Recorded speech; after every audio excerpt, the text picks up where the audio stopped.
Vamos entonces a continuar ya con esta última parte del combate o la manifestación de los pensamientos, cómo surgen, cómo se combaten, y tocaría ya el turno al punto número 6 de este apartado en general, que tiene que ver con el papel de la oración y de la paciencia, justamente en relación con el combate contra los pensamientos. Lo primero que vamos a decir es que en la lucha contra los pensamientos, ya sea mediante la vía larga o la vía corta, ya habíamos explicado la diferencia en la ocasión anterior, la oración va a desempeñar un papel indispensable junto a la atención y la vigilancia. Ya dijimos cómo, en efecto, la atención y la vigilancia conforman el núcleo fundamental de una adecuada lucha contra los pensamientos. Incluso, digamos, nos puede conducir a un combate perfecto. Pero también habría que tomar en cuenta la oración. En tanto esta va a jugar un papel indispensable, primordial, para llevarlo a cabo de manera adecuada. Ahora, lo más frecuente, no es lo único, pero sí lo más frecuente, es que los padres, al hablar de la oración, aconsejen sobre todo recurrir a la oración de Jesús, que ya también comentamos en un momento anterior. Dicha oración, la oración de Jesús, recuerden, ¿no? Es Señor Jesucristo, Hijo de Dios, ten piedad de mí, en su versión, digámoslo así, original. Y en la versión ortodoxa rusa se le suele añadir hacia el final, pecador. Esta es la oración de Jesús. Ahora, esta oración tiene importantes ventajas y por eso mismo los padres la van a tener en cuenta al momento de vincular la oración con la lucha contra los pensamientos. Por una parte, a causa de la brevedad de su formulación, puede, tal como conviene, ser opuesta instantáneamente a la sugerencia y por tanto permite al ser humano ser tan rápido como ésta, pero en reaccionar. Entonces, lo que vemos en el caso de la oración de Jesús es que, por una parte, su propia brevedad funciona a la perfección para poder oponer de manera instantánea la sugerencia diabólica que se nos va a ofrecer. Entonces, así como la sugerencia diabólica puede aparecer de improviso, para no enredarnos y estarnos ahí como envolviendo cada vez más, el apelar a la oración de Jesús nos va a permitir, en efecto, cortar de manera rápida y contundente esta sugerencia. Entonces, así como esta aparece rápido, el ser humano también puede reaccionar de igual manera, pero digamos para bloquearla, para cortarla. Como dice San Juan Clímaco, a referirse al papel que juega la oración, en este caso la oración de Jesús, en la lucha contra los pensamientos, dice San Juan Clímaco: permite rechazar mediante una sola palabra los pensamientos en el mismo momento en que se presentan. Ya dijimos que lo fundamental para el combate contra los pensamientos es el inicio. De hecho, todo va a depender de qué tanto reaccionamos a tiempo o no para poder salir de la sugerencia que se nos está ofreciendo. Dijimos, y lo recordarán, que en la medida en la que nosotros tardemos en reaccionar, va a ser exactamente en sentido proporcional las dificultades que tendremos para poder liberarnos de la sugerencia propuesta. Así pues, mientras más rápido nosotros reaccionemos y cortemos la sugerencia, el pensamiento, desde el instante mismo en que éste aparece, será pues en la misma medida en la que nosotros podremos evitar el ataque, el desorden, el caos que traen consigo estos pensamientos. Entonces, como lo menciona San Juan Clímaco, lo fundamental es que a través de esta formulación breve, incluso mediante una sola palabra, por ejemplo Jesús o Jesucristo, los pensamientos son cortados de inmediato. O sea, no se les da oportunidad de que crezcan, y ya dijimos, ¿no?, en las diversas etapas que manejan los pensamientos, que estos alcancen en efecto el consentimiento. Eso es por una parte. Ahora, por otra parte, su respectiva continuidad, o sea, el hecho de que es fácil de repetir, sin tener que elaborar complejos argumentos o inferencias, etcétera, ¿no? Esta respectiva continuidad le permite a la oración de Jesús, ¿no?, y le va a permitir al ser humano ir de la mano de la vigilancia espiritual. Entonces, por un lado, es eficaz al instante, o sea, corta de inmediato con la sugerencia. Pero por otra parte, también promueve la vigilancia. En tanto, esta oración de Jesús, al hacerse de manera continua, de manera permanente, estimula, mantiene y fortalece la vigilancia espiritual. Estos, digamos, serían como los dos rasgos fundamentales que los padres destacan al momento de recomendar en la lucha contra los pensamientos la oración de Jesús. Pero lo más importante es que, por último y sobre todo, o sea, eso es lo fundamental, más allá de estos dos rasgos que ahorita hemos mencionado, lo fundamental es que el nombre de Jesús que ella contiene posee una poderosa fuerza que vence tanto a los pensamientos como a aquellos que los sugieren. Entonces, el simple nombre de Jesús vence a los pensamientos mismos como a aquellos que los sugieren, o sea, en este caso a los demonios, como dice San Juan Clímaco. El nombre de Jesús, ¿no?, flagela, ¿no?, y destruye a todos aquellos que en efecto nos están atacando por medio de los pensamientos. Dice San Juan Clímaco: flagela a tus enemigos con el nombre de Jesús, pues no hay arma más poderosa en el cielo y en la tierra. Entonces, si nosotros queremos tener un verdadero éxito en el combate contra los pensamientos, lo mejor que podemos hacer es acudir a Dios mismo. Es decir, refugiarnos y apoyarnos en la propia persona de Dios, en el Verbo encarnado, ¿no? En este caso, en su propio nombre. El propio nombre de Jesús es aquello que resulta ser lo más eficaz para el combate contra los pensamientos. Y no va a haber otra arma más poderosa o más eficiente que podamos encontrar en el cielo y en la tierra. Así pues, San Ezequiel de Batos recomienda, esta es una recomendación muy particular que va a llevar a cabo San Ezequiel de Batos. San Ezequiel de Batos dice: tantas veces como se multipliquen en nosotros los malos pensamientos, arrojemos en medio de ellos la invocación de nuestro Señor Jesucristo. Veremos entonces cómo se esfuman inmediatamente como el humo en el aire, tal como nos lo ha enseñado la experiencia. Entonces, en esta recomendación que nos ofrece San Ezequiel de Batos, hay como tres elementos importantes que habría que destacar. En primer lugar, es el hecho de que los malos pensamientos no se van a presentar de manera aislada. O sea, no van a tener, digamos, una sola presentación, sino que estos, en efecto, van a estarse, ¿no?, presentando y sugiriendo digamos, de manera masiva, ¿no? O sea, de una forma realmente se van a multiplicar. Por ello hay que insistir en que no basta con que nosotros opongamos a los malos pensamientos el nombre de Jesús una sola vez. Habrá que hacerlo las mismas veces que estos malos pensamientos se presenten en nosotros. Por ejemplo, tengo la idea quizá de cometer una mala obra, o tengo una mala idea, de inmediato le opongo el nombre de Jesús. Si pasa, se esfuma, vuelve a aparecer otro mal pensamiento, vuelvo a recurrir al nombre de Jesús. Y así sucesivamente. ¿Cuántas veces? Pues las que sean necesarias. No lo vamos a poder limitar a una sola ocasión. Ese es el primer punto. El segundo es darnos cuenta cómo en efecto estos malos pensamientos de inmediato se esfuman. ¿Por qué? Porque al oponerles el nombre de Jesús, pierden cualquier tipo de poder sobre nosotros. O sea, se ven vencidos de inmediato y ya no tienen la capacidad de ingerir en nuestra alma. Así pues, ¿no?, vemos cómo en efecto el nombre de Jesús es el arma más poderosa. Además, esta recomendación que hace San Ezequiel de Batos, en general, es la recomendación que van a hacer los padres de la Iglesia en relación a la oración en el combate de los pensamientos. No es una mera teoría. Recuerden que lo que hemos estado hablando hasta el momento, en general, ¿no?, alrededor de toda esta terapéutica de las enfermedades espirituales, no son simples teorías y tampoco son conceptos abstractos, sino que son vivencias muy particulares que han sido obtenidas a partir de la experiencia. Ese es el tercer rasgo. O sea, no es una mera hipótesis teórica, sino que es una confirmación real basada en la experiencia que tanto Ezequiel, ¿no?, San Ezequiel, como los demás padres han vivido en carne propia. O sea, ellos al final están hablando única y exclusivamente de lo que han vivido.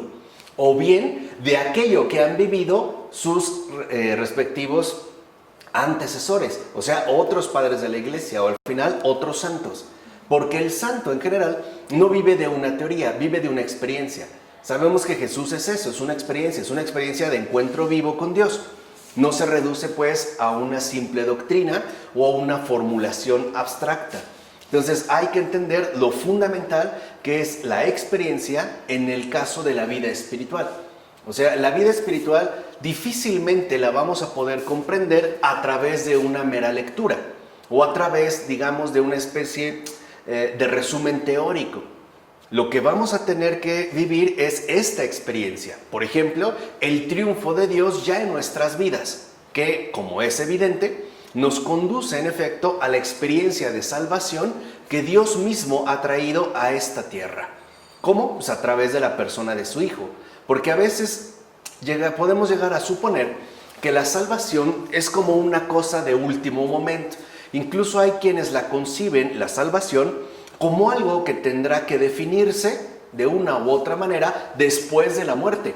Incluso puede ser que la salvación quede definida en términos del juicio final, o sea, hasta el último momento. Y no es así. O sea, la experiencia de Dios ya involucra esta salvación, incluso, por ejemplo, a través de que su nombre permita esfumar todos los malos pensamientos que se quieren infiltrar en cada uno de nosotros. Esto ya es empezar a experimentar la salvación de Dios en esta tierra y en efecto en la propia vida, ¿no? A eso es pues a lo que apelaría estas enseñanzas que han sido obtenidas por medio de la experiencia. Ahora, por supuesto, y esto es fundamental, no hay que tenerlo muy en cuenta, que no se trata de una práctica mágica ni de un hechizo. O sea, con Dios no hay magia. No son hechizos mágicos como para realizar cierto tipo de encantamientos. No tiene nada que ver con eso. Sino que al invocar el nombre de Jesús, el ser humano se refugia en Cristo para recibir de Él la protección y la ayuda que tanto necesita. Esta es la experiencia, por eso les decía, ya está involucrada en efecto la salvación. No es que acudamos a una especie de fórmula mágica que nos pudiera proteger o blindar contra los ataques de los demonios. No se trata de eso, sino que en realidad es una experiencia personal de acudir a Dios, o sea, a Cristo, para encontrar en Él el único refugio real para este tipo de ataques. De tal manera que al invocar el nombre de Jesús, lo que estamos haciendo es acudir a Dios mismo para recibir la protección y ayuda que necesitamos en esos momentos de peligro. O sea, no solamente se trata de una especie de protección vaga, sino de una experiencia concreta que se manifestaría de manera ya clara y evidente en los momentos particulares de mayor peligro. Ahí es donde también podemos ver cómo por la oración, ¿no?, el ser humano pide y además recibe la gracia que la auxilia. Porque, siendo honestos, en el combate espiritual, es decir, en el combate contra todas las potencias adversas que tienen que ver con lo diabólico, nadie más es capaz de vencerlo más que Dios mismo. Nadie, o sea, no hay un ser humano que por sí mismo tenga la capacidad de doblegar las sugerencias diabólicas. No hay ninguna otra cosa existente que de hecho no solo pueda afrontar, sino vencer inmediata y efectivamente a estas potencias maléficas. Por eso, como dice San Filoteo el Sinaíta, dice San Filoteo, Jesús, al que se ha invocado, es quien expulsa a los demonios y sus respectivas fantasías. O sea, es permitir que Dios combata por nosotros y, a su vez, nos comparta su respectiva victoria. Es decir, el hecho de que el diablo ya está vencido, ha sido vencido por Cristo y ha sido también vencido por Cristo como verdadero Dios y como verdadero hombre. Por eso, el invocar a Jesús significa también experimentar su triunfo sobre todo aquello que en efecto no corresponde al amor de Dios. O sea, todo aquello que es opuesto a Dios, Jesús es quien lo vence. Es de hecho el que va a realizar ¿no? Con su sola presencia, o sea, con su solo nombre, es quien va a expulsar a los demonios, y no solo a los demonios, a las respectivas fantasías que estos pretendan sugerirnos y a través de las cuales pretenden en efecto envenenarnos, ¿no? Digamos que es Dios realmente el único que ha vencido al infierno entero. Ahora, sin la oración, esto es lo importante, o sea, si no acudimos a la experiencia de la oración, el ser humano quedaría limitado a sus propias fuerzas. Ese es, digamos, como el lado más evidente o más inmediato, las cuales no le bastarían para obtener la victoria frente a unos enemigos tan astutos y malignos. O sea, ningún ser humano por cuenta propia puede vencer al demonio. A ninguno, o sea, ni siquiera, por decirlo así, al más pequeño de ellos. Porque su malicia y astucia superan y por mucho nuestra propia realidad humana. Entonces, si no acudimos a la oración, de hecho, ¿no? Y quisiéramos enfrentar a estas fuerzas oscuras por cuenta propia, de entrada ya perderíamos. O sea, el hecho de querer enfrentar al diablo sin la victoria de Dios es ya perder por adelantado. Y eso es justamente lo que él en gran medida querrá provocar. Porque al no acudir a Dios, él sabe que estaríamos ya inevitablemente vencidos. Entonces, lo que él busca en efecto es que alejemos a Dios de nuestra vida. Y si lo ven, no solo en un término teórico. Por ejemplo, hay ateos teóricos, ¿no? Que consideran que teóricamente es imposible que Dios exista. O bien que hay como explicaciones que racionalmente nos podrían aclarar todas las cosas sin necesidad de acudir a Dios. Pero no se limita a eso, no es una cuestión teórica, sino que lo primero que va a buscar el demonio es que nos olvidemos de Dios en nuestras experiencias y sobre todo que no acudamos a Dios en los momentos de mayor peligro, sobre todo cuando está utilizando estos pensamientos que tantos trastornos nos pueden llegar a provocar. Ahora, por eso San Ezequiel de Batos nos dirige esta advertencia, ¿no? Ya San Ezequiel primero nos había dado una recomendación,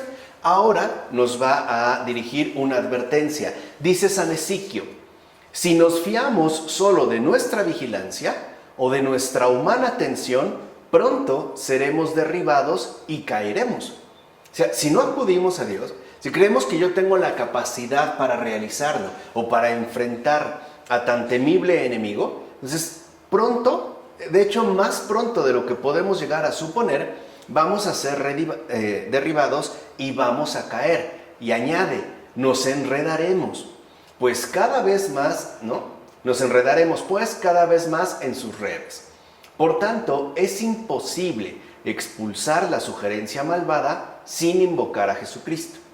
Entonces, cuando uno entra, en efecto, en diálogo, por así decirlo, con las sugerencias demoníacas y no las corta, no las vence con la invocación del nombre de Jesús, o sea, si no acudimos a la oración, lo único que ocurre es que nos vamos a empezar a enredar cada vez más y más. Y en lugar de salir, nos vamos justamente a colapsar si no hacemos esta ruptura definitiva.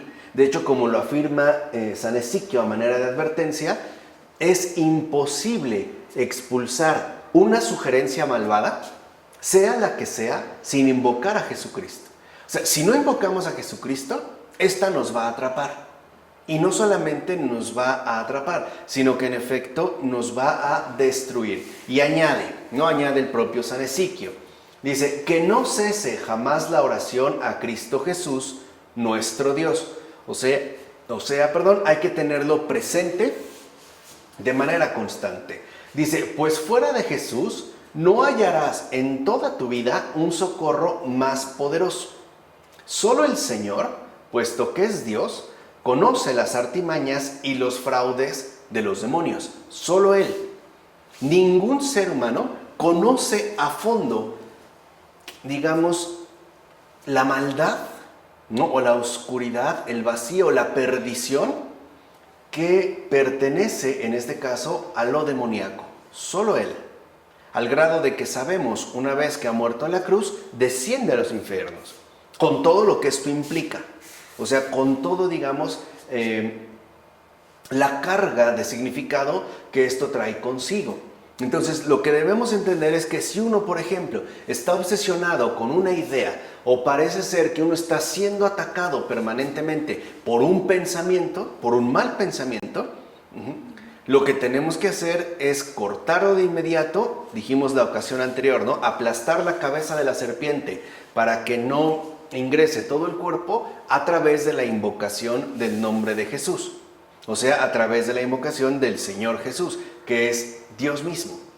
Y es el único que en efecto no solo conoce, sino que vence, insisto, con su sola presencia, con su solo nombre, todas estas potencias enemigas. Así pues, puede decirse que a través de la oración, el ser humano pone su impotencia en presencia de Dios y por ende es socorrido y auxiliado. Ese es, de hecho, podemos decir, como el rasgo más hermoso de la oración. Cuando uno realmente, ¿no?, practica la oración, o sea, cuando acudimos a la oración, cuando asumimos como propio la oración en tanto experiencia, lo que realmente hacemos es manifestar, ¿no?, sin tapujos, nuestra humana impotencia. O sea, es reconocer que sin Dios estoy perdido, y más aún, estoy perdido en el combate contra los pensamientos. O sea, en pocas palabras, la oración es un gesto de humildad, es un gesto de sencillez. Y justamente por tratarse de un gesto de real humildad, es que la oración es inmediatamente correspondida. O sea, a través del auxilio y el socorro que Dios nos brinda. Esta sería, digamos, la respuesta divina, ¿no? Digamos, el hecho de que nos otorga en ese preciso instante su respectivo auxilio. Por ejemplo, recordemos este pasaje del Evangelio muy bello, donde los apóstoles salen a pescar en la noche, no han pescado nada, y de repente ven que por ahí viene alguien caminando sobre el agua, una figura, al grado de que ellos se espantan porque al principio consideran que es un fantasma. Pero Jesús les dice que no teman. Dice, no teman, soy yo. Fíjense, ya lo vieron y ellos ya lo escucharon. Y Pedro se adelanta y le dice, a ver, Señor, si eres tú, mándame ir a ti. Y Jesús le dice, ven. Pedro se baja de la barca, o sea, pone los pies en el agua de noche, en el mar, ¿no? Y empieza a dar unos pasos sobre el agua. Pero de repente, se dio cuenta de que iba caminando sobre el agua y de inmediato se hundió. Y al momento, lo que hace Pedro es oración, es invocar a Dios. Y él dice que es, digamos, como la oración resumida de todo el Antiguo Testamento, que en efecto Pedro conoce. Y Pedro dice, Dios mío, sálvame. Es tal cual como aparece en el Evangelio. Y en el Evangelio dice, e inmediatamente apareció, ¿no?, la mano de Jesús que lo tomó y lo sacó. Y después dice, ¿no?, le dice, ¿por qué dudaste, no, hombre de poca fe? Dice, y de inmediato los apóstoles se postraron y lo adoraron. Esto es muy hermoso, ¿por qué? Primera, porque no lo reconocen como Dios, porque tiene un poder especial. En este caso, el de caminar sobre las aguas. Eso no es lo sorprendente. Tampoco lo reconocen como Dios, es decir, lo adoran por la capacidad que tiene de hacer que otra persona camine sobre el agua. Tampoco, o sea, los apóstoles en ese momento no se postraron, o sea, quiere decir que no lo adoraron, sino que lo adoran a partir de que manifiesta claramente el poder salvador que le pertenece y solo a él. Por eso, solo hasta después se postran y lo adoran. Es decir, cuando ya se han dado cuenta de que es esta presencia de Dios salvadora. O sea, el único que ante la invocación nos ofrece su real socorro y auxilio. Es decir, la salvación. Aparte, recuerden que el propio nombre Jesús significa Él salva. Y Él no es un artículo, como lo podríamos suponer, al menos en español. Es un pronombre, es Él, es la tercera persona, Él, ¿no? Esta persona salva. Así pues, cuando uno en efecto confiesa su impotencia en presencia de Dios, como ocurre con Pedro, de inmediato será socorrido y auxiliado. Lo único que en ese momento Pedro tiene presente es a Dios. Y además el hecho de que se pone por completo en manos de Dios para ser salvado.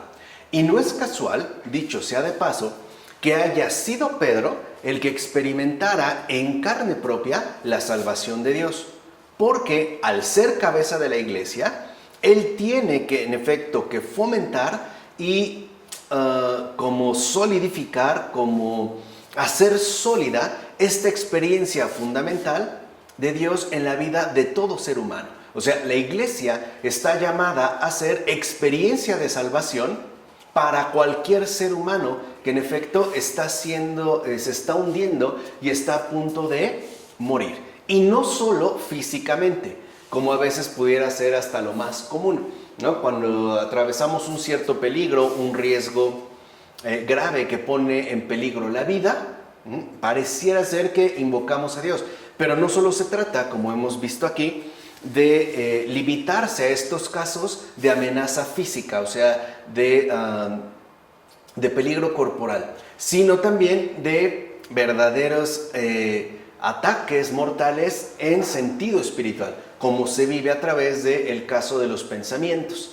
De hecho, y por eso es tan importante tener presente la oración, es la oración lo único que puede no solo rechazar, ¿no? Como pudiera parecer, o sea, como bloquearlo e impedirle el acceso. O sea, no solo rechazar, sino incluso destruir el pensamiento extraño, cosa que es muy diferente.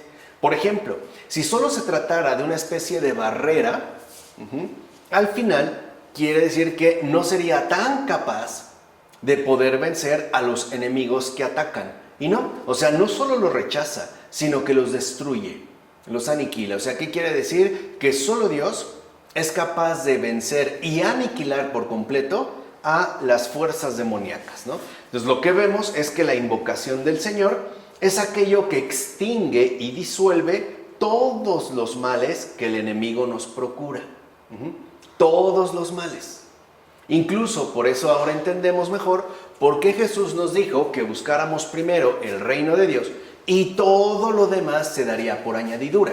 Por ejemplo, entender que el reino de Dios involucra esta experiencia profunda, real y concreta de salvación, o sea, tenerlo presente a Él. De tal forma que si yo en efecto me mantengo en oración, entonces la simple invocación del Señor logrará extinguir y disolver todos, o sea, no hay uno que no, sino todos los males que el enemigo busca lanzar contra nosotros. No hay uno pues que se escape. Y una vez que nosotros buscamos primero el reino de Dios, o sea, la salvación de Dios, todo lo demás viene por añadidura. Por ejemplo, la salud mental, o la recuperación de la tranquilidad interior, o la pacificación del alma, etcétera, etcétera, etcétera. En síntesis, lo que podemos decir en este caso es que mediante la oración unida a la vigilancia y sobre todo mediante la oración de Jesús, curamos la casa de nuestro corazón hasta hacer que ésta adquiera la perfecta salud, que es justo lo que menciona San Ezequiel de Batos. Recuerde, no se trata de un mero paliativo, sino de alcanzar esa perfecta salud que de hecho ya nos correspondía. Ahora, no obstante, y esto quizá es lo más primordial, habría que dejar en claro lo siguiente: alcanzar este objetivo, o sea, alcanzar la perfecta salud, ¿no? Alcanzar este objetivo supremo requiere de mucha paciencia, mucha paciencia. Es más, a veces justo el ataque consiste en impacientarnos y suponer que, por ejemplo, o Dios no me escucha, o no me atiende, o me ha abandonado, o qué sé yo. Todo esto parece ser como un bombardeo constante en ciertas circunstancias. Entonces, lo primero que debemos tener en cuenta es que para volver a adquirir la perfecta salud, ¿no? Por medio de la oración, la vigilancia, la atención y sobre todo, ¿no? Encarnada en la propia oración de Jesús, hay que tener en cuenta que se va a requerir de mucha paciencia. Por una parte, en efecto, los pensamientos reaparecen mientras no sea destruida su raíz. Eso hay que tenerlo muy presente. Es decir, mientras subsistan en el corazón las disposiciones y las predisposiciones de las que de hecho nacen, los pensamientos no van a dejar de reaparecer. O sea que no estaríamos necesariamente ante algo superficial, sino ante algo más bien profundo que ha quedado como enraizado en nuestra respectiva alma. Y por ello, aunque nosotros pareciera que los estamos combatiendo de cierta manera, ¿no?, estos vuelven a aparecer mientras nuestras disposiciones y predisposiciones no hayan sido completamente reformadas. De ahí pues lo único que habría es como un rebrote, ¿no?, una reaparición más o menos frecuente de los malos pensamientos que sobre todo dominan en cada uno de nosotros. Eso es por una parte.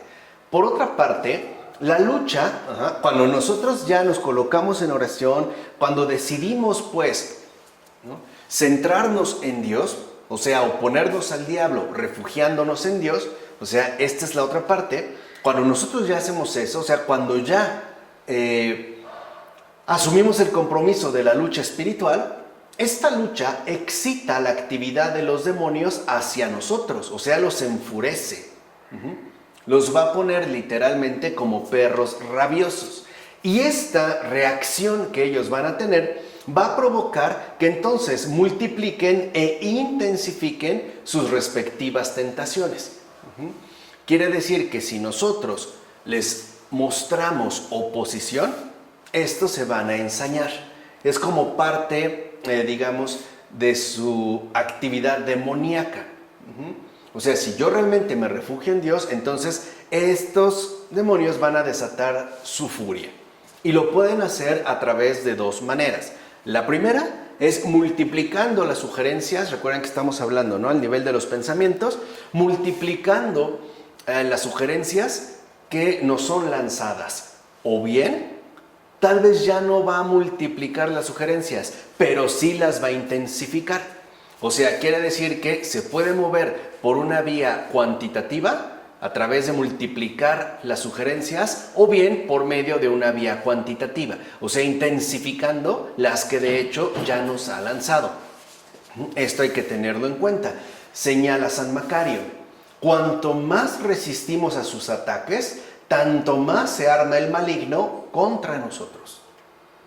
Y esto es parte de la lucha espiritual. Entonces, queda claro que el combate contra los pensamientos, que es el apartado en el que hemos estado nosotros indagando, es una obra de largo alcance. O sea, no tenemos por qué buscar. De hecho, en la vida espiritual no se trata de pensar en resultados inmediatos. O sea, lo que importa no es el resultado.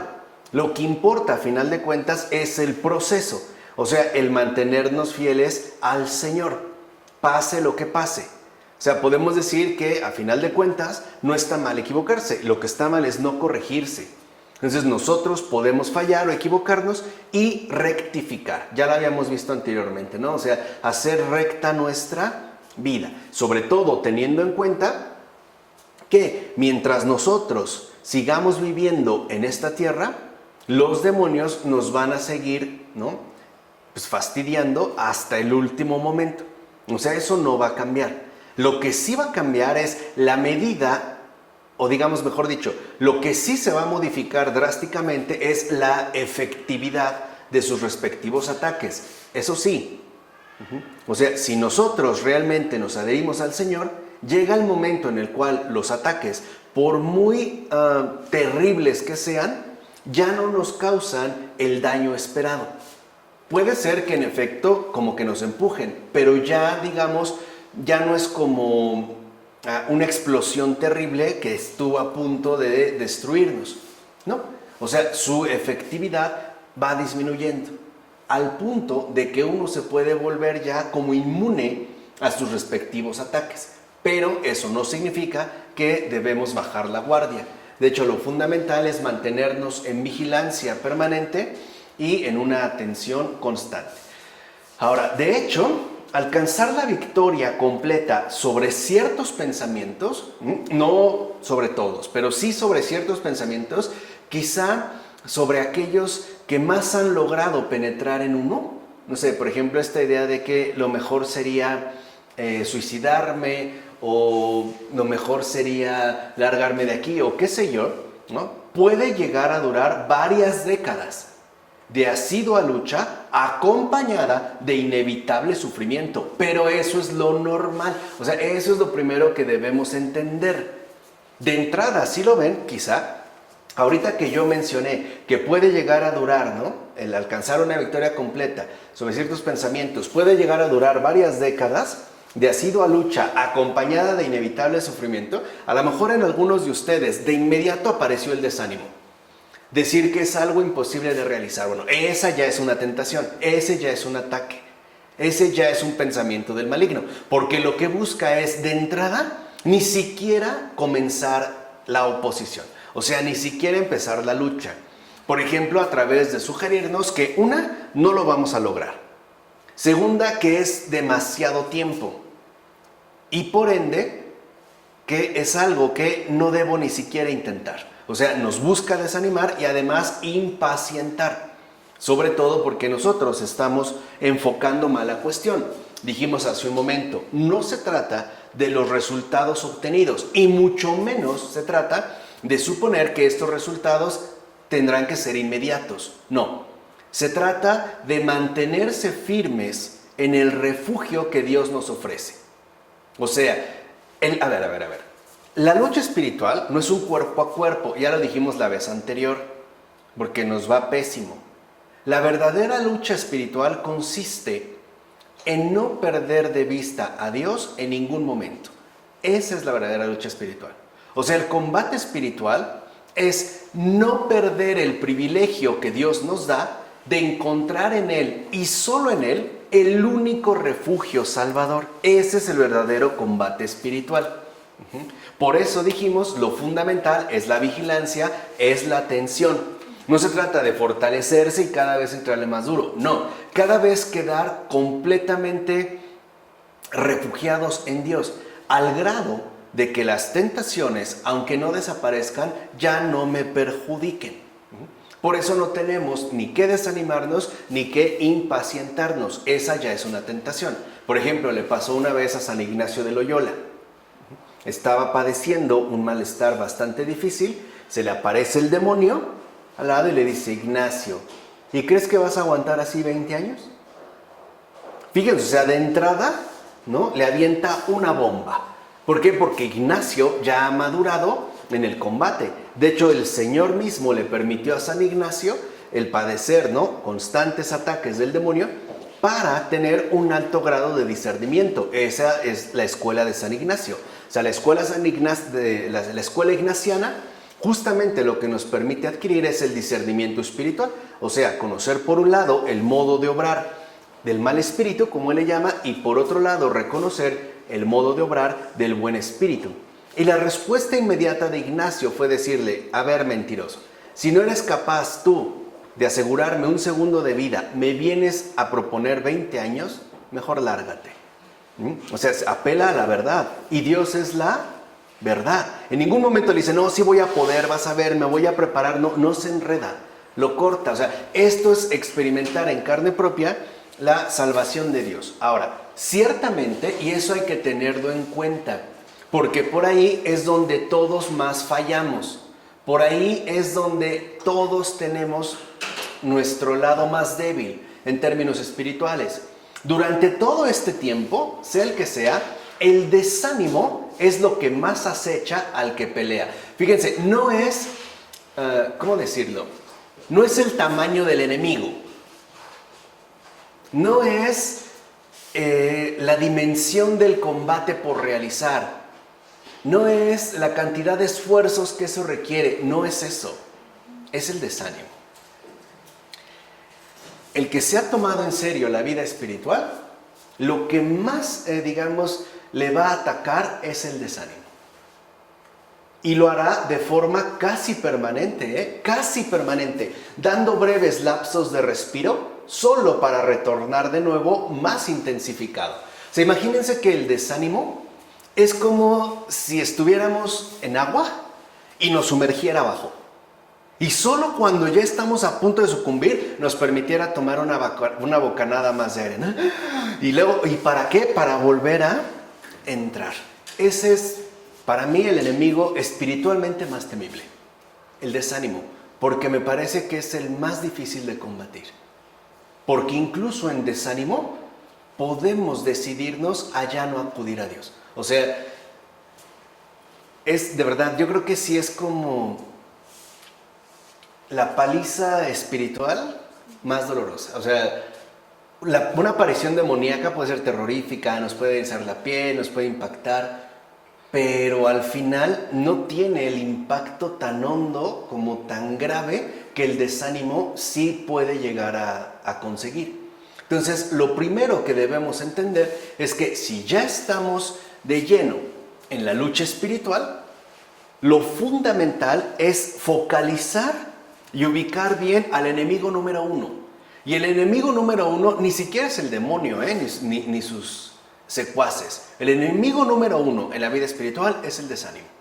Ese es el enemigo número uno, es el desánimo, ¿no? Yo recuerdo una frase de Georges Bernanos, este gran escritor francés, al inicio de su libro habla de los grandes cementerios bajo la luna, ¿no? Él empieza diciendo algo muy fuerte. Bueno, a mí me impactó cuando lo leí por primera vez ya hace unos años, donde decía demonios, decía Bernanos, yo tengo un demonio y lo llevo siempre conmigo, se aferra a mí, se llama ¿para qué?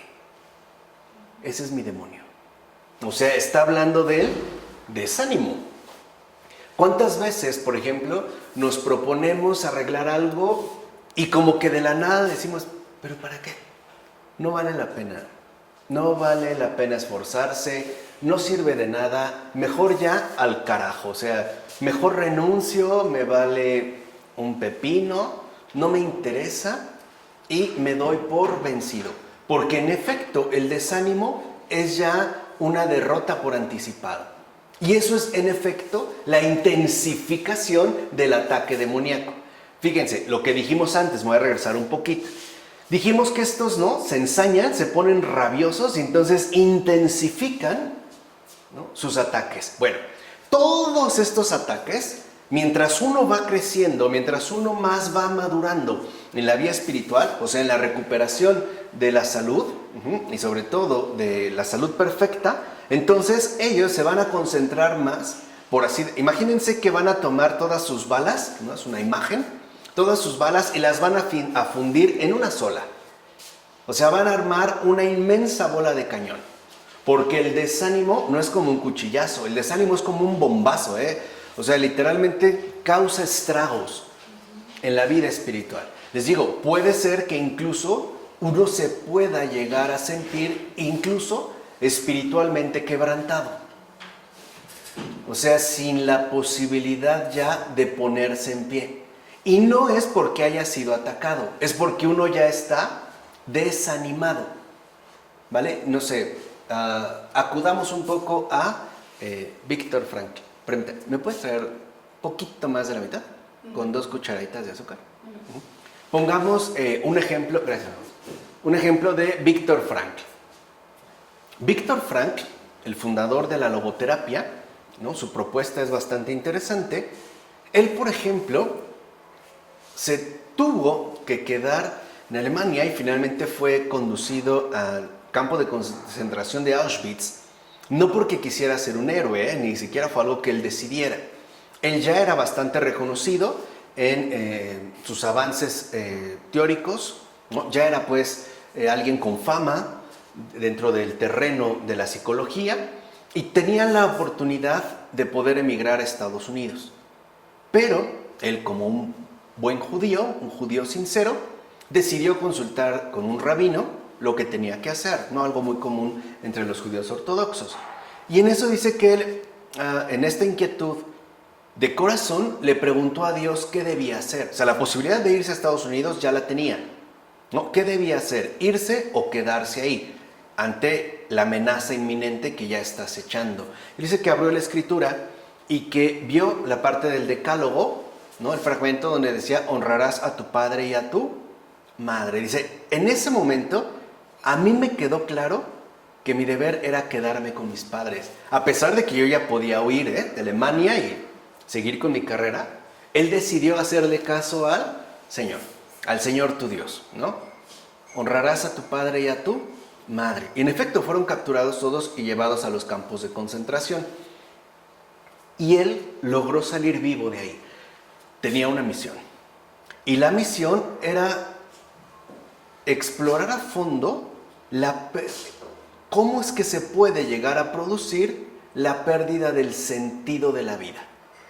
De hecho, su librito más famoso no me parece el mejor, pero sí es el más famoso. De hecho, es bastante sano, es una lectura muy sana que podría leerse desde la adolescencia, ya me atrevo a decir, ¿no? El hombre en busca de sentido.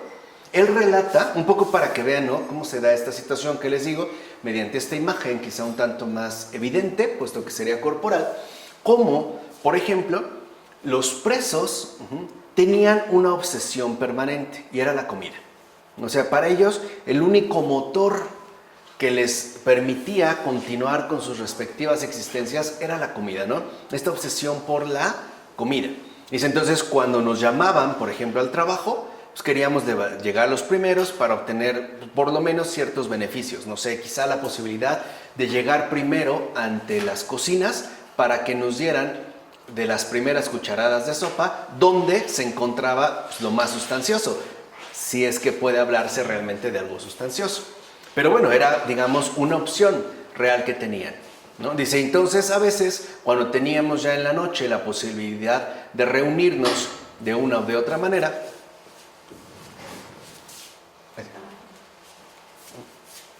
decía Víctor Frank, cuando teníamos la posibilidad de reunirnos y platicar, nuestras pláticas podían parecer absurdas para una persona que estuviera fuera, pero para nosotros era lo único que nos daba esa fuerza interior necesaria para seguir adelante. Por ejemplo, alguien decía, lo primero que voy a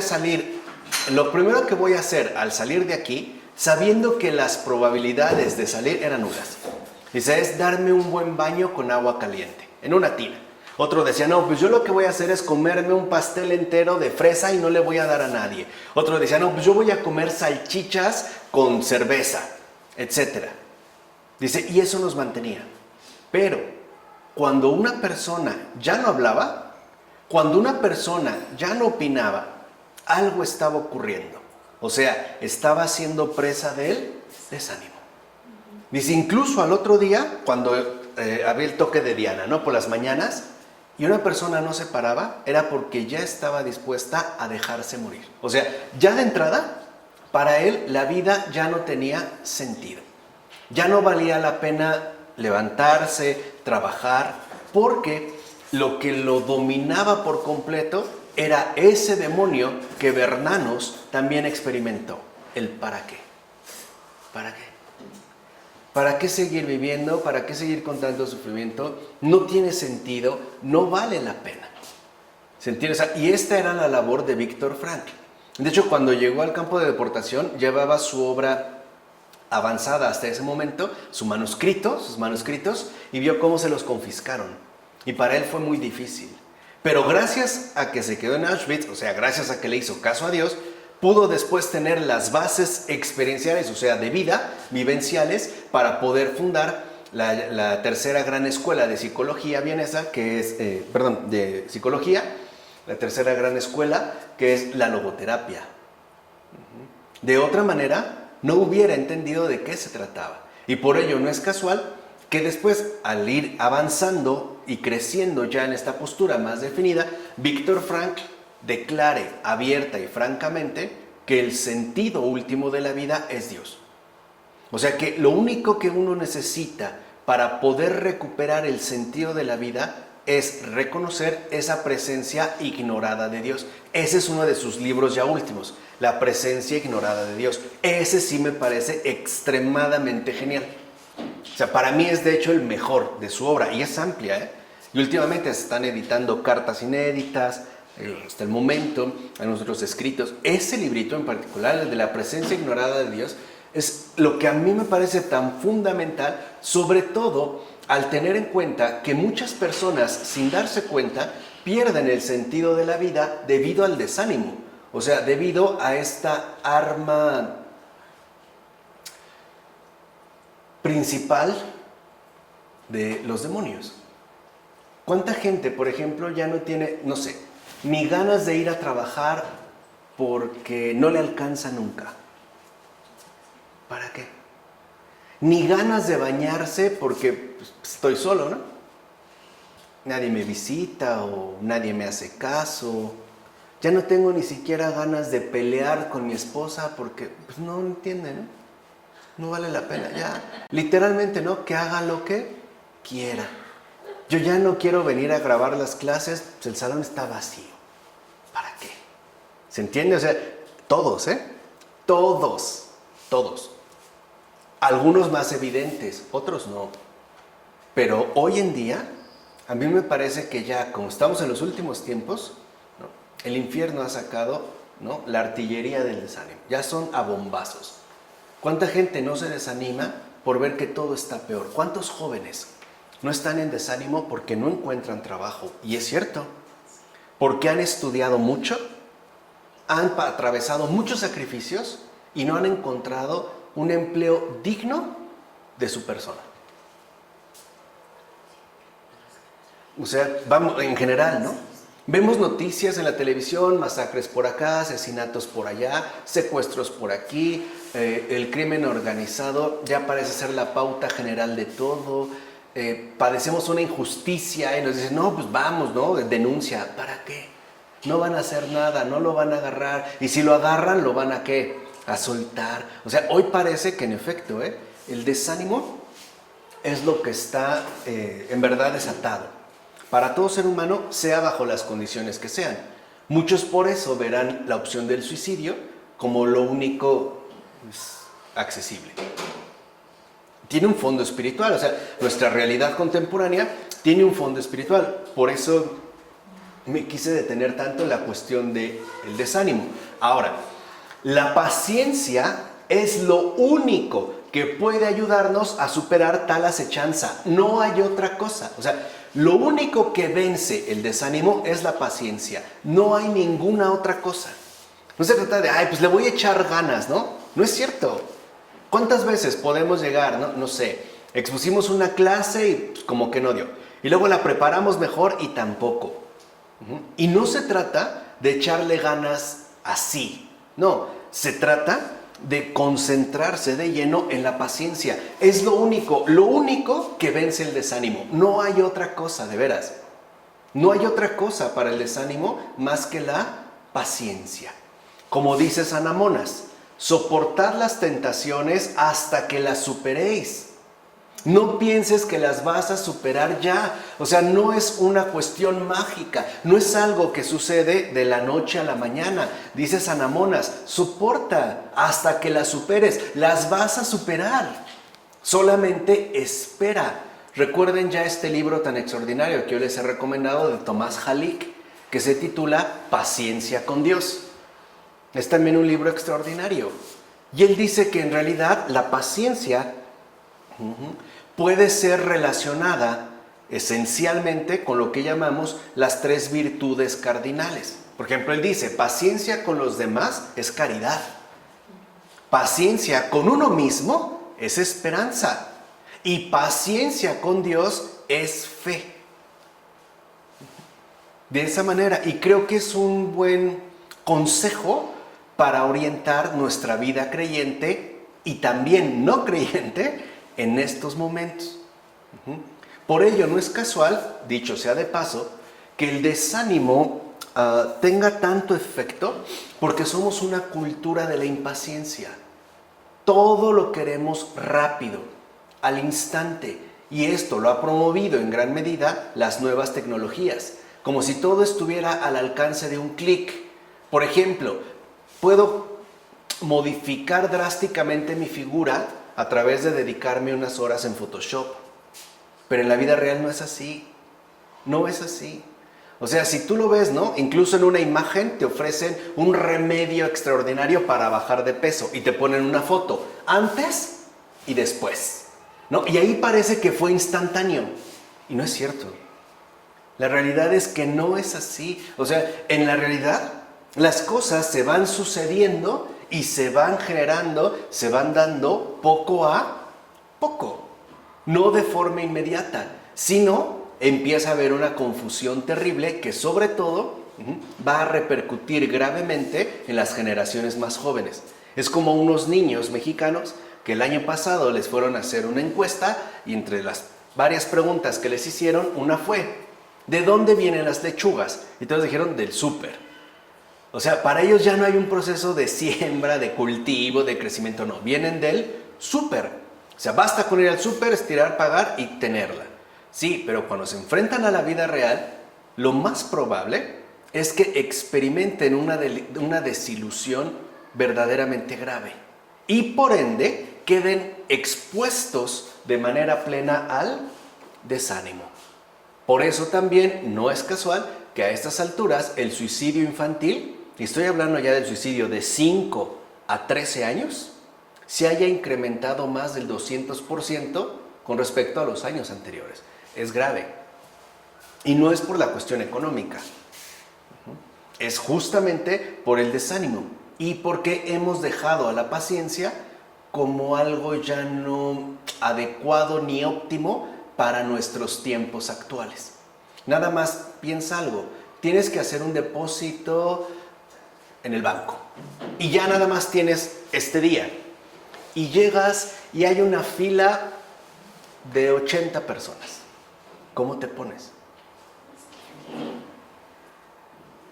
Llegas a un lugar, no sé, a un hotel, ¿no? Fuiste a lo mejor a un viaje de negocios, te dieron la red, el Wi-Fi, te conectaste y para descargar la primera pantalla de YouTube se tardó 1 minuto. Solo para la pantalla inicial. ¿Cómo te pones? Como loco. Y esto es a causa de que no cultivamos la paciencia. Añade San Amonas. Ahora bien, el remedio, fíjense, esto es como lo básico, ¿no? El remedio para soportar las tentaciones es que no os desaniméis y que recéis a Dios dándole gracias de corazón. Es decir, afrontándolo todo con paciencia. Todo. Ese es también un acto genuino de adoración.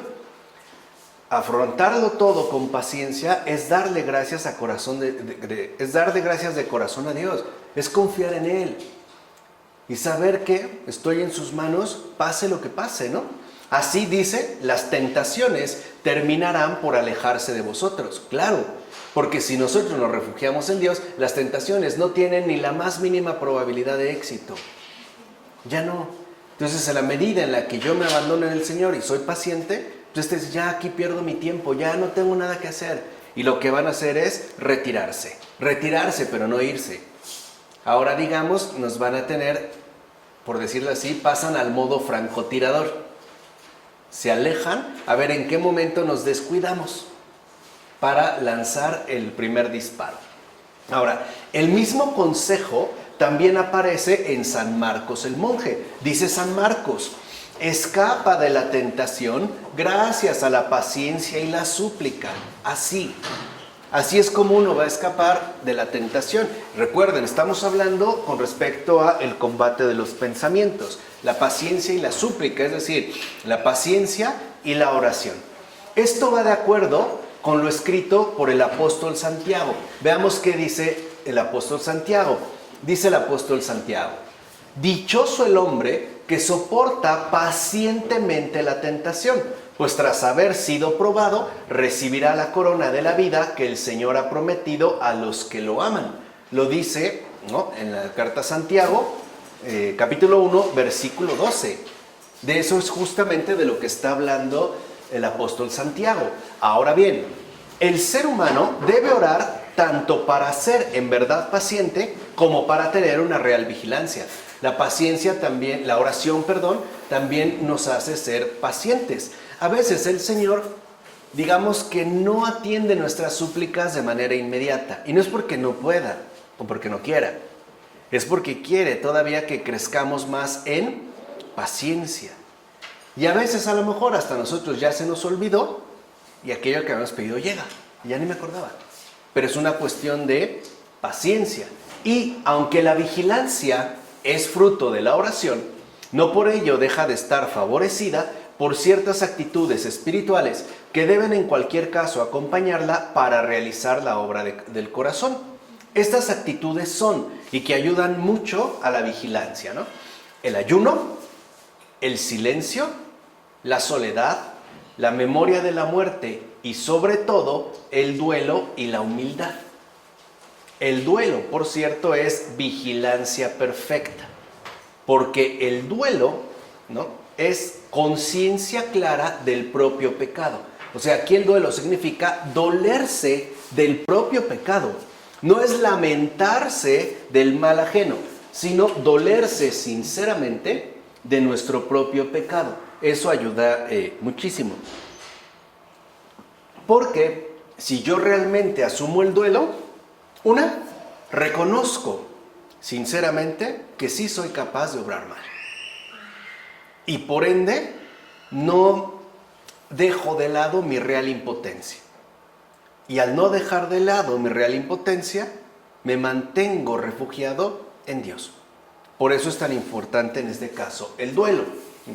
Este es el papel que en efecto juegan tanto, dijimos, la oración como la vigilancia. Ahora, ¿qué pasa con los efectos terapéuticos?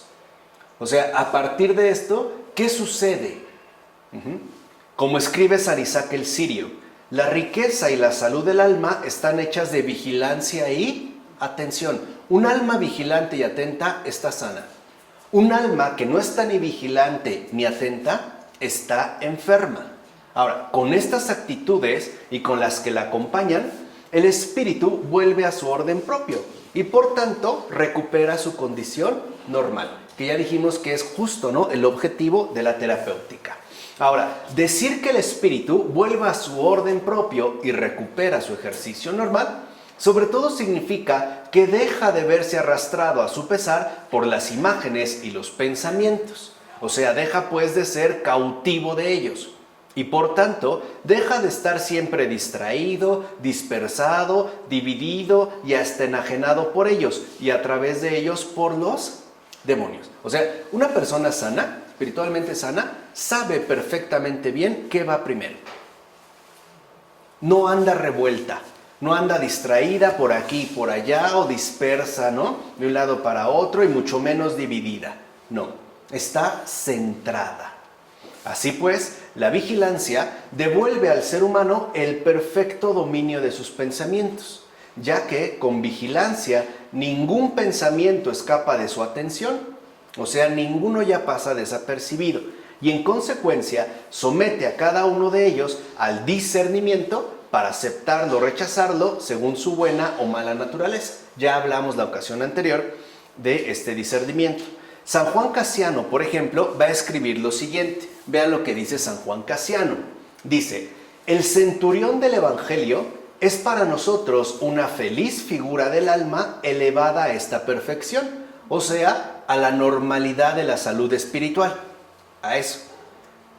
Lejos de dejarse llevar por todos los pensamientos que se le ocurrían, acogía los buenos y expulsaba sin ninguna dificultad los malos, según juzgaba su prudencia. Recuerden que en efecto el Evangelio está lleno de figuras. Todos son figuras que nos transmiten un contenido espiritualmente saludable. Aquí en este caso el centurión. Recuerden que aparece en el Evangelio de Mateo, el capítulo 8 y 9. En este versículo lo que dice el Evangelio es: está hablando el centurión, ¿no?, cuando ve a Jesús y le pide ayuda, ¿no? Le dice: yo, que estoy sometido a mis superiores, tengo soldados a mis órdenes, y le digo a uno, ve, y va, al otro, ven, y viene, y a mi siervo, haz esto, y lo hace. Eso es lo que ese es el pasaje que está comentando San Juan Casiano. Dice: si nosotros a nuestra vez luchamos virilmente contra las mociones desordenadas de nuestra alma y contra los vicios, y logramos someterlos a nuestra autoridad y nuestro discernimiento, si militando en nuestra carne podemos extinguir las pasiones, reducir el ejército inconstante de nuestros pensamientos bajo el mando de la razón, Entonces, como pago de estos triunfos, o sea, de esta dedicación tan deslumbrantes, seremos elevados al rango de centurión espiritual. Y eso es lo que el Señor también espera de cada uno de nosotros, que accedamos al rango de centurión espiritual. Dice San Juan Casiano: encumbrados como Él, a esta alta dignidad, tendremos el poder y la fuerza de mandar. Y los pensamientos que no queramos seguir dejarán de arrastrarnos, pero nos estará permitido apegarnos a aquellos que nos hacen gustar las delicias del espíritu. En síntesis, dice San Juan Casiano, a las sugerencias malas les ordenaremos id y se irán, y a las buenas les diremos venid y vendrán. Ese es justamente el estatus del centurión espiritual. Que tengamos, porque se nos ha dado el poder y la fuerza de mandar sobre aquello que en efecto nos concierne. Tener la capacidad suficiente, pues, de decirle a los malos pensamientos, vete, y a los buenos, ven, sin necesidad de que me vea atrapado y menos aún esclavizado por las malas sugerencias.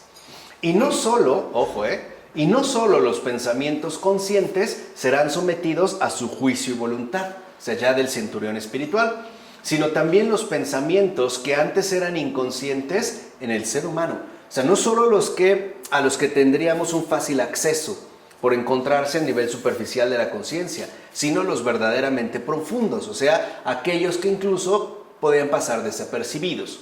En efecto, la práctica constante de la vigilancia permite al ser humano acceder a ese fondo escondido de su alma, que es el inconsciente, donde suelen anidar los pensamientos inconscientes para sacarlos a la superficie consciente. Es pues traerlos a la luz. No sé si han visto cómo en las profundidades del océano está todo oscuro. Ya no llega ni siquiera la luz del sol. Pero conforme se va uno subiendo, empieza a acceder la luz. Esto es aquí, digamos, lo que ocurre. Por eso San Isaac escribe que la ascesis de la inteligencia, que es la obra del corazón, nos protege de las pasiones ocultas para que no nos encontremos con ninguna de ellas en el país oculto, es decir, en el país espiritual. O sea, en síntesis, que no nos quieran tomar ya por sorpresa, porque estamos con vigilancia abordando la cuestión desde el fondo. Por su parte, San Filoteo el Sinaíta escribe lo siguiente: cuando empieces a rezar a Dios y a velar gracias a la oración, entonces, gracias a la oración, se verá libre de las tinieblas. O te verás libre de las tinieblas. Es imposible librarse de otro modo. Pues entonces el alma puede reconocer que dentro del corazón existe otra lucha. Esa es de hecho la lucha espiritual. Dentro del corazón existe otra lucha, otra oposición escondida, otra guerra contra los pensamientos que pertenecen a los espíritus del mal. Este es el verdadero combate espiritual. Y añade: la vigilancia ilumina y purifica primero la conciencia. Lo primero que va a hacer. ¿Para qué? Pues para que tengamos lucidez. Y además tengamos la penetración suficiente para poder abordar esa otra guerra, esa otra lucha escondida que se vive en lo profundo del corazón. Después, cuando la conciencia se ha purificado, como una gran luz escondida que de pronto estalla, expulsa las tinieblas. Y cuando las tinieblas han sido expulsadas por medio de una continua y verdadera vigilancia, la conciencia revela de nuevo lo que estaba oculto. O sea, eso es también lo que, por ejemplo, se conoce en la tradición de los padres, en la tradición ascética, que también a su manera actualizó Pavel Florensky, el paso de las tinieblas a la luz. Así pues, la toma de conciencia y el control de todos los pensamientos contribuye a realizar aquello que constituye el principal efecto de la vigilancia. A saber, ¿cuál es el principal efecto? Que el ser humano, por la gracia de Dios, consigue abstenerse cada vez más de sus pecados pasados, porque ya no forman parte ni de sus disposiciones ni de sus predisposiciones. Y poco a poco se haya entonces purificado de sus malos pensamientos, curado de todas sus pasiones, desembarazado de todas sus malas disposiciones y predisposiciones, tanto conscientes como inconscientes. Este es pues el efecto terapéutico. En resumen, se ve por fin liberado de todos los males que había en él, tanto conscientes como inconscientes. De hecho, San Ezequiel de Batos considera que la vigilancia y la oración son remedios que permiten al alma vomitar los pensamientos envenenados que ha absorbido, a través de, digamos, acceder, ¿no?, por este estallido de luz a las profundidades del corazón. Dice San Ezequiel: igual que los alimentos nocivos trastornan el cuerpo nada más tomarlos, pero el que ha comido de ellos puede, gracias a algún remedio, vomitarlos en cuanto le sientan mal, o sea, expulsarlos. Dice lo mismo el espíritu, ya que cuando ha recibido y absorbido malos pensamientos y siente su amargura, los vomita fácilmente y los rechaza gracias a la oración de Jesús, dicha desde el fondo del corazón. Esto es lo que, gracias a Dios, la experiencia ha permitido comprender a los que están vigilantes. Por eso también deberíamos de pedirle con fervor y con ardor al Señor que nos conceda la gracia de ser vigilantes para poder beneficiarnos de todos estos efectos terapéuticos. En realidad, lo dijimos, ¿no?, la liberación de los malos pensamientos se realiza progresivamente. Dijimos, es una cuestión de paciencia. Si el ser humano se aplica con paciencia y asiduidad a rechazar los pensamientos desde que aparecen, poco a poco va a ir reduciendo tanto su número como su fuerza. O sea, igual en el sentido proporcional inverso al que se presentaban, también va ahora a contraatacar tanto la dimensión cuantitativa como la cualitativa. Y asimismo debilita las pasiones de las que proceden, o bien a las que dan lugar. Recuerden que hay dos opciones para los pensamientos. Una es aquellos que brotan de las pasiones, o bien aquellos que quieren, por así decirlo, fomentar ciertas pasiones. Pues las pasiones dejan de encontrar el alimento, o sea, los pensamientos que de hecho les permitía subsistir. De eso se van a alimentar. Por eso, la vigilancia es definida como un método espiritual que con la ayuda de Dios libra por completo al ser humano de los pensamientos y las palabras apasionados, así como de las malas acciones si se prosigue largo tiempo y ardientemente. Es justo lo que menciona San Ezequiel de Batos. Así pues, la vigilancia es justo la pureza del corazón. Esa es la vigilancia. Por eso les decía, hay que pedirle al Señor que nos conceda la gracia de ser vigilantes y saber que es algo que nosotros iremos consiguiendo, ¿no?, a largo plazo. Además, en tanto la vigilancia está unida a la oración, contribuye a establecer las virtudes en lugar de las pasiones. O sea, expulsa estas e introduce aquellas. Para San Nicéforo el Solitario, la atención, entiéndase ya, ¿no?, vigilancia y oración, es despojarse de las pasiones para revestirse de las virtudes. Aquí vemos, ¿no?, la reformación de toda nuestra persona. Pero la función terapéutica de la vigilancia no solo se limita al establecimiento en el alma de las virtudes. Esto, de hecho, es solo su primer aspecto. Ni siquiera es, digamos, el principal de ellos. En efecto, una vez adquirida la salud espiritual, al ser humano todavía le queda el preservarla. Porque una cosa es recuperar la salud y otra cosa es conservarla. En realidad se tratan de cosas distintas, aunque conjugadas, ¿no? Por eso a veces cuando estamos enfermos y nos recuperamos, tratamos de tomar al menos las mínimas precauciones para no recaer o bien para no volver a enfermar. Y la atención, en efecto, también va a contribuir a ello. O sea, la atención, la vigilancia, no solo nos va a ayudar a recuperar la salud, también nos va a ayudar a preservarla. Ahora, esta función profiláctica, por ejemplo, está indicada del modo más claro por las expresiones custodia del corazón y custodia de la mente, las cuales apuntan a dejar en claro que hay que evitar reintroducir ya los pensamientos eliminados. Ninguno de nosotros cuando vomita vuelve a ingerir ese vómito.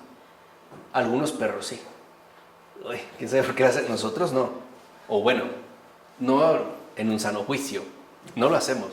Sabemos que aquello que expulsamos ya quedó. Lo importante es no volver a reintroducir estos pensamientos que previamente hemos eliminado, es decir, vomitado. Como subraya San Barsanufio. Dice San Barsanufio: permanezcamos en la oración para no volver a caer en las mismas pasiones ni en otras. Si uno se ha estropeado el estómago, el hígado o las entrañas al comer un alimento, una vez curado, tiene cuidado por miedo a caer de nuevo en lo peor, acordándose del peligro pasado. Hay personas, ay no, yo ya comí, me hizo un daño, no, mejor ya no. Porque tenemos como referencia el peligro ya pasado. Por eso el Señor dijo: estás curado, no peques más, no vaya a ser que te ocurra algo peor. Como lo dice en Juan capítulo 5 versículo 14.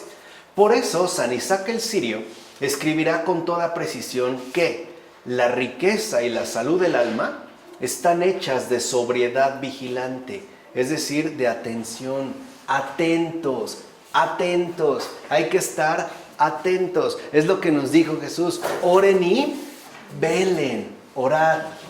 Orad sin cesar, sin cansarse, sin desanimarse, sobriedad vigilante. Eso me parece que es el gran remedio para este mundo tan complicado. En general, y vuelvo a insistir, no solo para creyentes, sino también para no creyentes, sobriedad vigilante, o sea, atención.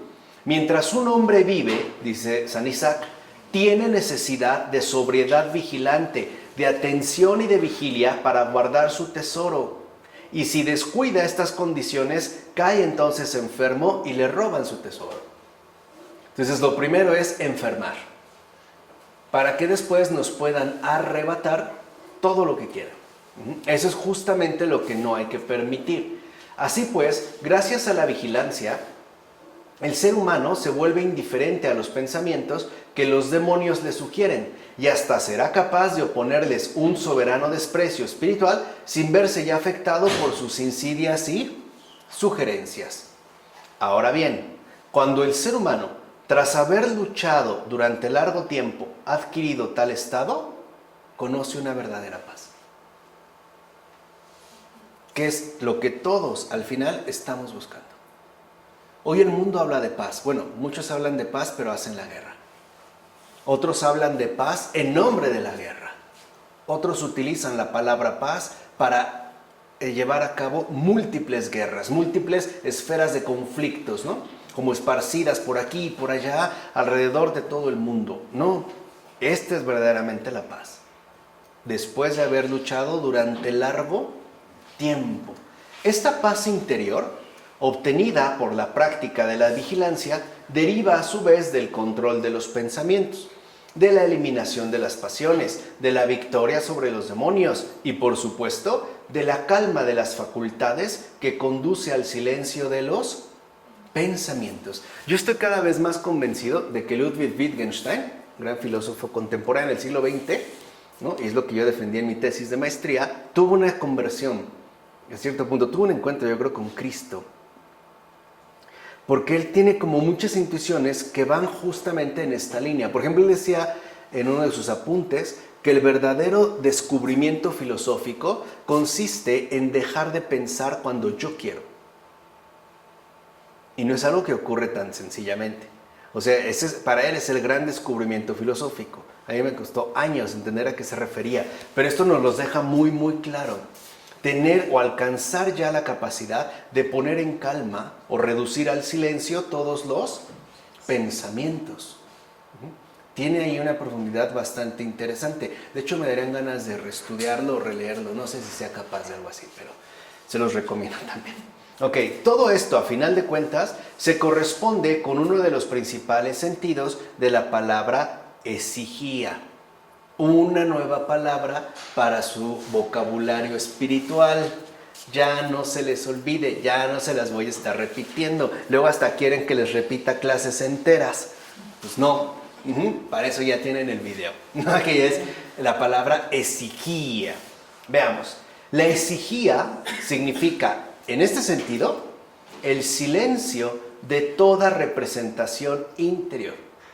Y por ende, la paz total del espíritu, que con el corazón ya purificado, se ocupa exclusivamente de Dios. Esa es la exigía. Lo que hoy llamamos la paz del alma.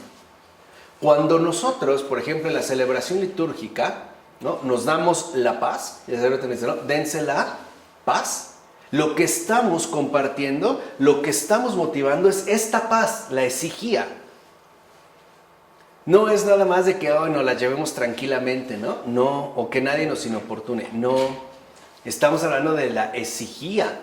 De ahí que la atención se vuelve entonces atención a Dios. Y la vigilancia ya no significa solamente estar despierto respecto de uno mismo. Esta es la primera parte. Sino cuidar de Dios en uno mismo. Esa es vigilancia. Cuidar de Dios en uno mismo. Que no me quiten mi tesoro. Que no lleguen otros a querer ocupar su lugar. Que no venga otro queriéndome decir que Él vale más o que es más importante que Dios en mi vida. Así como Dios cuida de nosotros, también nosotros debemos de cuidar a Dios en uno mismo. ¿Cuántas veces, por ejemplo, ¿no?, los ídolos se van como colocando en lugares que no les corresponde? Y que incluso pueden adoptar como un perfil hasta de cierta manera incuestionable. ¿Cuántas personas le dicen, para mí lo primero son mis hijos? O sea, no Dios, sus hijos. No, pues para mí lo primero es el trabajo. O sea, no me importan mis hijos.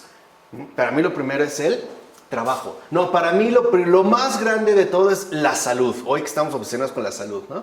Es la salud. Lo primero es salud. Si hay salud, ya la hicimos, ¿no? Ya tenemos todo lo demás. No, pues para mí lo primero es alcanzar el empleo que estoy buscando, ¿no? Para mí lo primero, o sea, todo menos Dios.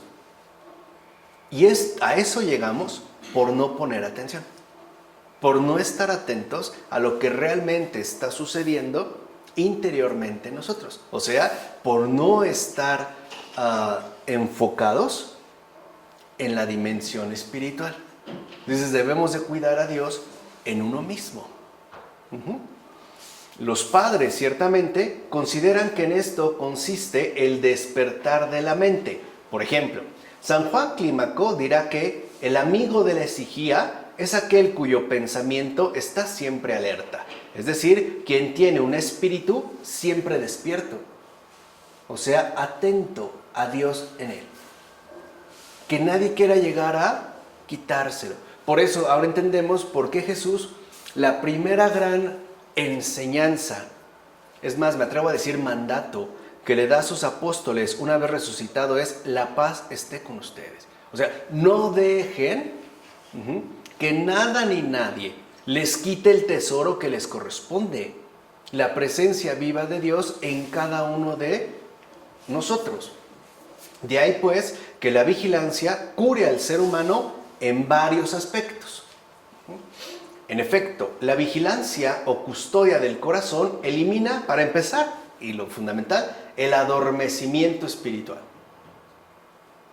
que también es un gran malestar en muchísimas almas. O sea, adormecimiento espiritual es la indiferencia, el olvido, la indolencia, la negligencia, la distracción, la inconsciencia y la ignorancia. Todo esto juntito, o sea, en un solo pack, ¿no?, aunque, enfatizando más una que otra, es adormecimiento espiritual. Por eso para San Marcos el monje, el olvido de Dios, la negligencia y la ignorancia con respecto a Dios son los tres gigantes extranjeros del diablo, o sea, sus más peligrosos militantes. O sea, estos son como su élite, ¿no? Podríamos decir su triple SWAT, son sus titanes. El primero que envía, ¿no?, 3 gigantes extranjeros, es el olvido. Que todo vaya primero menos Dios. Cualquier cosa menos Dios. Así sea uno mismo, menos Dios. El segundo es la negligencia. O sea, que hagamos todo menos la voluntad de Dios, aún sabiéndola. Y por último, la ignorancia. O sea, que ni siquiera nos preocupe saber qué onda con Dios. Y mucho menos qué sucede con Dios en mi vida, ¿no? Que me dedique a 1000 cosas. Ojo, que no niegue que Dios existe, pero que viva como si no me importara. Esa es la astucia, ¿vale? Hemos visto entonces el lugar fundamental que ocupa la vigilancia en la curación espiritual del ser humano. Espero que haya quedado clarititititito. Pero aún faltaría indagar en torno a una terapéutica coadyuvante. Ya vimos en el caso de la vigilancia al nivel de los pensamientos y espiritual. Pero también es cierto que requerimos una terapéutica que en todo caso corresponde a la ascesis corporal. Y eso es lo que vamos a ver la siguiente cuestión. O sea, también hay una ascesis en la cual se vincula y se relaciona directamente el cuerpo. O sea, nuestra propia dimensión corporal, porque recuerden que somos espíritus encarnados. ¿Vale? Vamos a dejarla hasta aquí. Del Padre, del Hijo, del Espíritu Santo. Amén.